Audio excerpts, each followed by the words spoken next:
short time ago, Opposition Leader Peter Dutton addressed the media in Darwin after both leaders committed to cancelling a Beijing-controlled lease of the Port of Darwin. Let's listen in.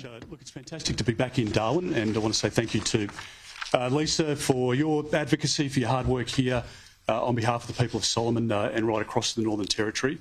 But it is great to be here with the Acting Chief Minister, Gerard Maley, as well, and I want to thank the Territory Government here for the work that they've done over a long period of time in relation to what is a very significant national asset, an asset of national importance, and goes really to the defence of our country, the Darwin Port. So thank you, Acting Chief Minister, for being here, as well as Andrew and Jacinta, Lisa Siebert as well. Thank you, Lisa, for the wonderful work you're doing in Lingiari and working as a police officer. Both police officers have given back enormously to the Territory and understand the national security needs as well as the domestic security needs as well to keep people safe.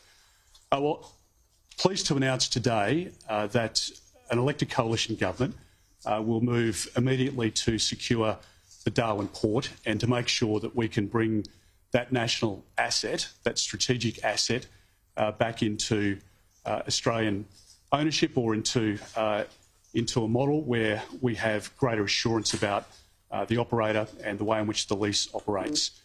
There's been a lot of debate over this issue for a long period of time, and it's clear that a mistake was made many years ago in relation to the lease and the way in which that was undertaken by the then Territory Government. But that is the past, and we need to deal with the strategic circumstances that we face at the moment.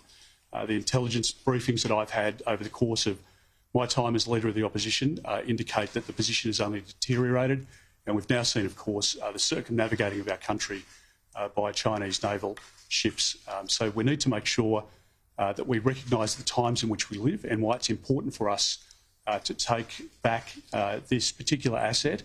There are about 100 warships a year, Australian and allied warships, who go through this area, and we need to make sure that with our partners we're able to work constructively and in an environment which is conducive to our national security interests. I'll hand over to the Acting Chief Minister, and then Andrew Hastie will make a few words and say a few words, and then I'm happy to take some questions. Thank you. Good morning, Gerard Maley, the Acting Chief Minister of the Northern Territory. I want to thank the Federal Government for coming here today to make this announcement. This announcement is going to give certainty to the Northern Territory. The political climate across the world has changed recently, and we really welcome the announcement, acting in the best interest of Territorians as we move forward. We know the port has been lots of discussion, and this announcement will finally give us some certainty of what we're going to do with that asset as we move forward into the coming years. So again, thank you for the Federal Government. Only the coalition government is going to do this in a way that's going to benefit Territorians, because we want to make sure that whatever the outcome is, that we act in the best interest of Territorians and, of course, Australia. So thank you. Thanks. Well, good morning, everyone. It's great to be here in Darwin. Darwin is such an important part of Australian geography. It's a great city, and it's also very important for our economic and national security. Of course, Darwin has been an important part of our military for a long time. We have Army, Navy and Air Force here. And it also provides strategic depth to our close security partners like the United States and increasingly the Japanese Defence Force.